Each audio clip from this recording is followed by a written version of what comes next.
嚟到台灣機場4樓美食街，睇下咩食先。呢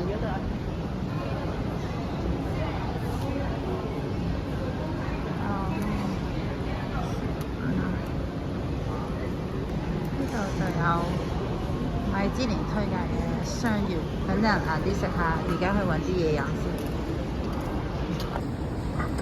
雙月食呢個，有雞湯同瘦肉湯之分，跟住我哋話嗌雞湯同埋睇包麵包期。今日終於食咗呢個麵，呢個套餐有兩個配菜，有個雞湯之水，仲有個招牌麵。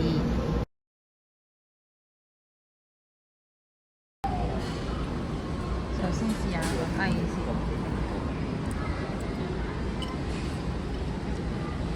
試下咯，攞個薑片，咁啊好足料。試下佢個雞先，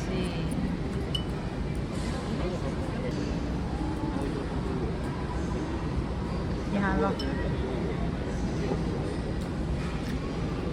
好濃。跟住再試下佢啖湯，